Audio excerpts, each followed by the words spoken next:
Hi, it's About1975 and welcome to Elite Dangerous on the Xbox One. And today I'm bringing you some footage of me doing some power play, and I'm going to talk about something totally unrelated. I was going to use this footage for a rant about how power play needs to be buffed, since it, just in general how power play needs to be buffed. But since yesterday, there's only really one topic that I need to make a video about, and that is because today's the 23rd of October. Yesterday, FDev did a community update, and it's caused quite a stir. So what have they said? Well, they've basically said we broke the game when we brought out that September update, and because we broke the game and you lot have complained we broke the game, we're going to now focus our efforts on fixing the game. So their summary of their plans from going forward is, from now until next year 2020, the updates will focus almost exclusively on addressing recent and long-standing issues, including these reported in the issue tracker, ultimately making the game better. We are expecting to have a series of these updates which will be rolled out approximately every 3 to 4 months. Each update will include a public beta. We will run prior to the update's release. Note that beta will be PC only. There will be no beta on console at all. No beta on console, there never is. Release will be a dedicated time to address major issues that appear. The first of these updates will be a public beta in December, so we'll get an update, early in 2020. We won't get a beta on console. Now, because of this, as a result of this, they are going to make the difficult decision to defer the release of fleet carriers. Now plan to release fleet carriers to be released in an update in the second quarter of 2020. Now, I think the paid update is due October 2020. I can probably foresee that maybe being rolled back as well, but so ultimately we're not going to get any new shit to the game until now, the second quarter of 2020, and then October 2020.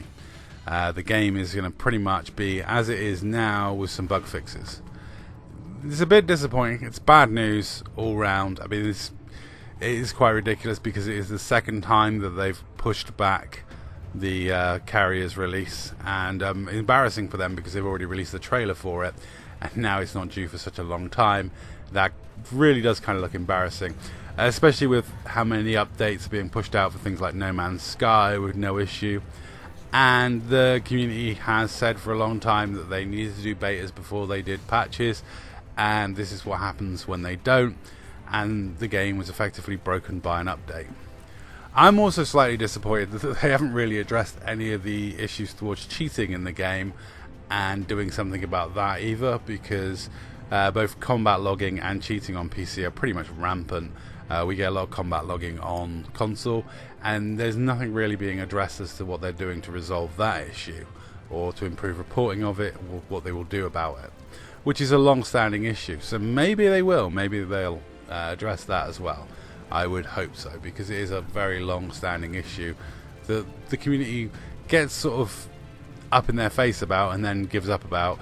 And ironically, some of the louder voices in the community are people that advocate combat logging as a valid tactic. So, some of the bigger YouTubers are very sympathetic to combat logging, which is unfortunate because in my eyes it's still cheating. It just is.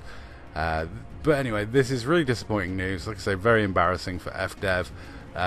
On the bright side for me personally, it means I'm going to have way more time to save up that money I need for that fleet carrier. On the downside, it means there's no new material coming to Elite Dangerous, and even I at this point am struggling for reasons to play as much Elite Dangerous as I do. There's not much really to strive for at the moment, so that is disappointing. I was quite looking forward to fleet carriers because at least it was new content, and the game is desperately in need of new content. But that's my opinion. Let me know what you think in the comments down below. But anyway, that's my opinion. I'll link to the forum post. That's all. Thanks for watching.